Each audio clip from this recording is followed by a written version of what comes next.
Okay. What's up, boys and girls? It's Bruno here with Team UTY.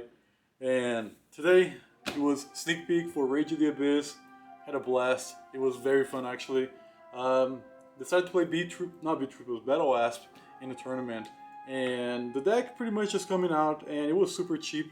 And I really wanted to give it a try on this because I think this is like super funny. Just like, it's a freaking long combo. But I got first place, undefeated. And as well, I got a playmat for the raffle, and of course, for the prize winning pack, I pulled a Lacrima QCR, which was just amazing. So I had a blast. Let's go through the deck profile and show you guys what I played and how I played and everything. So the deck wasn't how I wanted to play completely.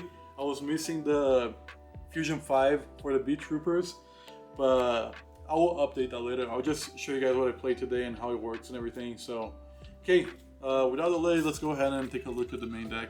So this is a new one as well, Battlewasp, Onslaught, whatever is the name of this card. This is crazy, but this card pretty much, this card's an insect, and then you can place wind. It's a continuous spell from deck, and then you get like so many pluses out of this card. This card is just insane. Definitely 3 off. And then the second best card as well, the deck, the Searches, the Onslaught, is Sting the Poison. It's also a quick effect Monster Negate, which is kind of cool. Just tribute another insect and it becomes a Monster Negate. But on summon, you can search for a Battlewasp monster from deck to your hand, which is just amazing. Search is the best card in the deck. And then for the names for this package, yeah, pretty much I played one of each. I played one of the level 4, one level 3, and one level 1. So we have level 5. 1, 2, 3, 4, and 5, pretty much. So you have like a good engine going on for like synchro engine, pretty much. That's it for the Battlewasp names in the main deck. And then, very controversial, I see a lot of people that hate this card, Crawler Summa. I like it still, especially because people don't realize that if I miss target, like if I lose target on this, I can still special summon this card from my hand. So if they go like something like activate this, target monster, if it change face down, even if I lose the target, this still summons, which is kind of cool. And yeah, people don't really know how to play around this still yet. And then I play the breaks as well. 2 of the crawlers. These are the best ones. It's a monster negate, a monster destruction and a spell destruction, flip effect. So in the worst thing, you can just set it. If they attack into this, you get like a pop. So it's not the worst thing, but it is breaks. And then like probably also one of the best cards in the deck. 3 Resonance Insect. I thought about cutting this card to 2, but this is just way too good. If you can like just normal summon this and have an extend in your hand, it's like more than full combo, yeah. So it's really good. And then the card is like very similar, Goki Pole. You can search either Resonance Insect to your hand, or you can search level 4 Battlewasp from deck to the hand as well. Kind of nice. And then Resonance, just like when banishes, it's a foolish as well. So pretty good. And then TCG Exclusive. This card is really good.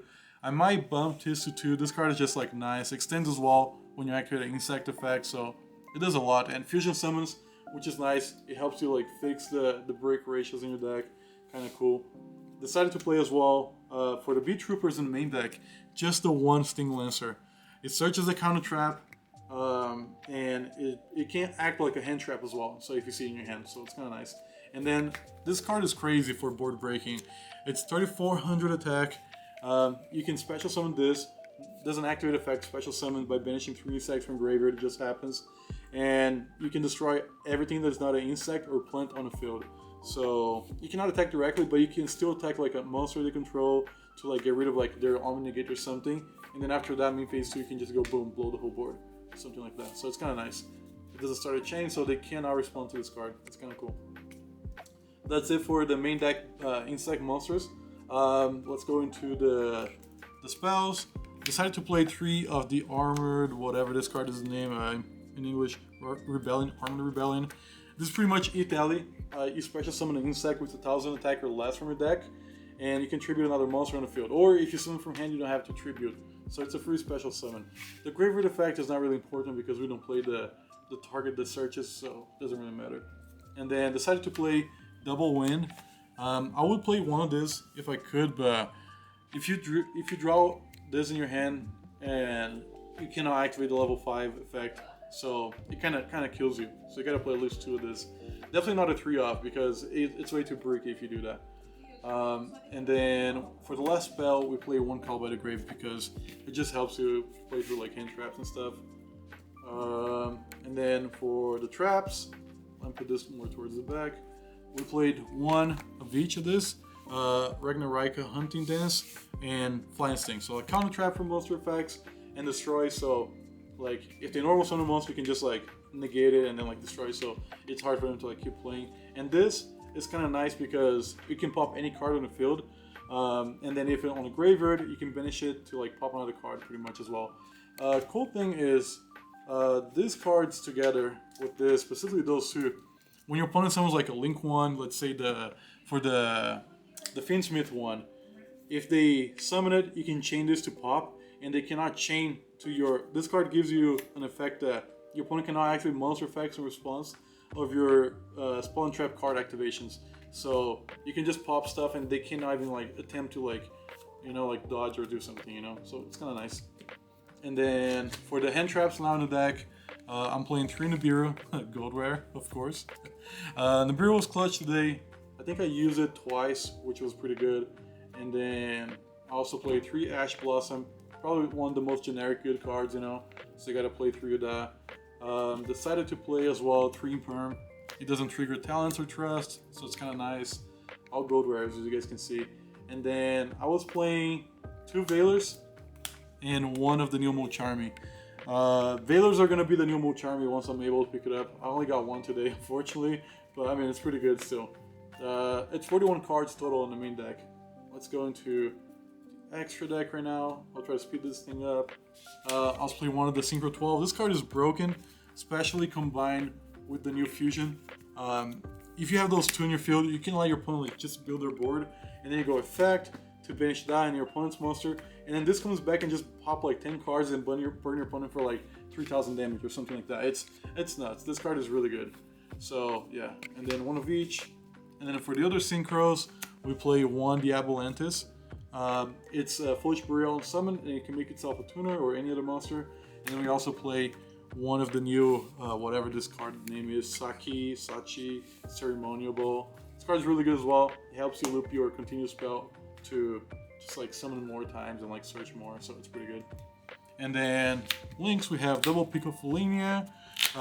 This card is also pretty nuts, equipping Resonance from deck, and just being able to draw a free card is pretty nice, like to recycle your graveyard. So it's definitely worth to be like, you gotta play 2 off. It's just way too good. And then we play 1 Armor Horn. Comes in clutch a lot. Sometimes if you're playing like under shifter like I did today, and a hard sitting counter trap, I can just like go into this with 2 monsters and have a counter trap live, anytime. So it's kind of cool. And then this is nice, and it is pretty important because the level 5 you cannot activate it, the affecting hand, if you control a monster that's not an insect. So this is a generic link too that you can like link Nibiru away to just be able to go into this and then like be able to clear your board. So you gotta play that. Then link 3 banishes 2 for cost, and then searches a Ragnarika trap. This is pretty cool. Puts counters during opponent's turn. You can like take 1 counter off. Special summon an insect from graveyard. This is okay. This is like one of my spicy techs. No, I've never seen anyone playing this before, but it's kind of nice just because it is it negates face-up cards in the field equal the number of like insects monster you control. So you can like negate like 3 or 4 cards. You can negate like floodgates. And this is not affected by traps as well, which is kind of nice if they try to do something. But it's just a very nice card to have like to out like floodgates and like weird stuff on the board. And then we played 1 Invincible Atlas. That helps us facilitate to go into the level 7 B Trooper main deck. And then we played 1 of the Ragnarika Link 5. It's just a big boss. Opponent summons from deck or extra deck. You pop 2 monsters on the field. It's really good. And then Cicada, like, you can go into this if you use 1 of your level 3s. You have 2 level 3s in the main deck, and you have like a couple of hand traps. So you can technically go into this, but this build is now really for this card. And then the last card was Access Code. You get Insect locked on your first turn, but turn 2, like when they pass it back to you, you're free to do whatever you want pretty much. And Access Code is just like a free way to win the game. So it's pretty nice. Okay, let's finish with the side deck. 3 Charmy, Perilia. I think this card is still really good, and you can draw so many cards out of this. So you gotta play, especially if you're playing board breakers like I'm doing right now. I played 3 Dark Ruler No More and 3 Evenly Matched. I went second a lot today, but I never seen those cards today at all. So yeah. And then for the insect tech stuff that I decided to play, I have double Contact C. It came up today, especially when you go first, you can just search for this really easily, and then it's easy, you know, to like sometimes like I don't know if you're playing something weird that can play through this. It was nice. I used this against Tempai today, so it was kind of cool. And then the other insects that I play, I'm gonna leave this one for the last. I played one Retaliating Sea. It's just because you can search it as well, and then if your opponent activates a spell that summons like a monster, like the Tempai stuff, you can just chain to that and then whatever. It can be good. Didn't use it today. And then we played one of the Kaiju, and for the last Pisces deck card, Mother Spider. If your opponent controls face-up monsters, you can just tribute like 2 monsters that he controls, and then summon this to your field. So it's pretty much a lava golem in a house, like, but it's a little different. People are scared of like lightning storm, so they put their monsters in defense going second, and then you can side this going second, just to, like, you know, pretty much what you do is you activate Armed Rebellion, you summon a Resonance from deck, send to the graveyard, and the Resonance effect search Mother Spider, and then you can just go Mother Spider to like over the monster. So it's pretty interesting. Did it come up today? No, it didn't, because I was playing a lot against like Link decks and like Battle Phase decks, so it really like wasn't like the most optimal, but it was fun. It was fun. I think there's like times that this will come up and it will be good. So you just gotta play. I don't know. If you don't want to play it, don't play it. So it's bad as well. I know. But well, that's it for the deck profile, guys. Let me know what you guys think in the comments. Don't forget to like and subscribe. Smash the like button, and thanks Garrison for being my cameraman. And shout outs to my family, you know. Shout outs to friends. Shout outs to Blackfire for hosting a great tournament place. And that's it, guys. Catch you guys later. Peace.